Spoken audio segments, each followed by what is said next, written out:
Hello and welcome to The Explainer. Today we are diving into the world of luxury hotels in Milan. Now sure, you could just pull up a top 10 list, but that's not the whole story, is it? We're going to go a little deeper to really understand the why behind the luxury. So here's the real question. In a city that's absolutely packed with incredible five-star hotels, how do you pick the one that's perfect for you? Is it really about just grabbing number one or two off a list? I'd argue no.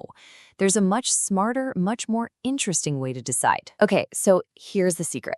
The trick is to stop thinking about a simple ranking and instead start thinking about the different stories that Milan itself tells through its hotels.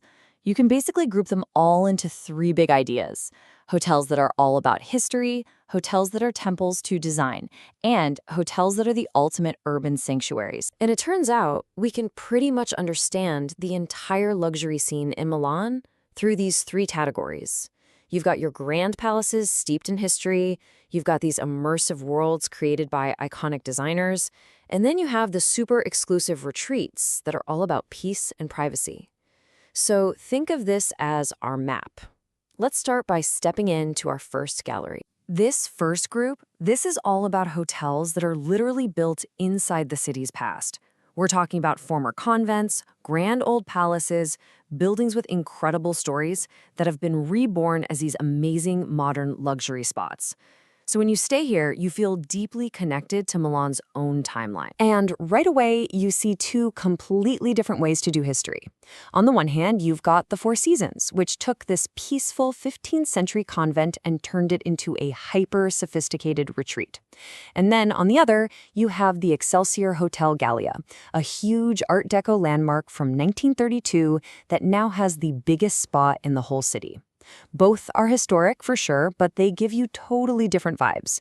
One is quiet and reverent, the other is all about bold, in-your-face glamour. You know, this quote about Palazzo Cordusio just nails it.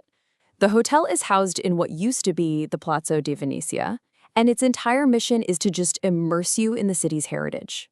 Staying there isn't just about getting a nice room. It's like plugging directly into the cultural soul of Milan. And check this out. Here's another fascinating spin on it. Palazzo Pragi basically tells a story of two cities inside one building. You can actually choose your aesthetic. Do you want that sleek, modern Milanese vibe, or do you want the classic, elegant Parisian style? It's just a brilliant way to blend these different influences. And, you know, this focus on a powerful aesthetic, well, it leads us right into our next category. All right, gallery number 2. This one is for all you fashion and design lovers out there. These hotels aren't just located in the fashion capital. In many ways, they are the fashion.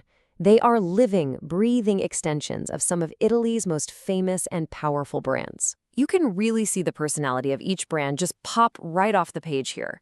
Staying at the Armani Hotel is like walking right into Giorgio Armani's brain. It's all about that pure, sophisticated elegance, with an absolutely killer rooftop bar. The Bulgari, though, is the complete opposite. It's a calm, serene oasis that's defined by its unbelievable private garden.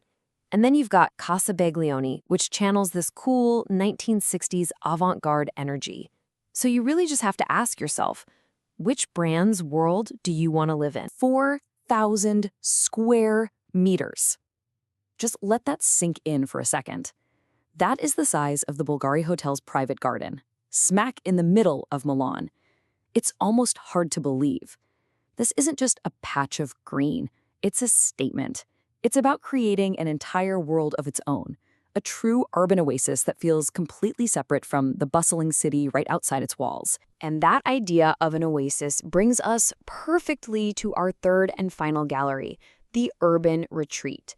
These are the hotels that prioritize one thing above everything else, creating a perfect bubble of peace, privacy, and wellness for their guests, basically shielding them from the high energy of the city. So how do they pull it off? Well, let's break down the anatomy of one of these retreats. Step 1 is exclusivity. The Bulgari, for example, is tucked away on a private street. You would never just stumble upon it. Then comes step 2, world-class wellness, like the Mandarin Oriental's stunning award-winning spa.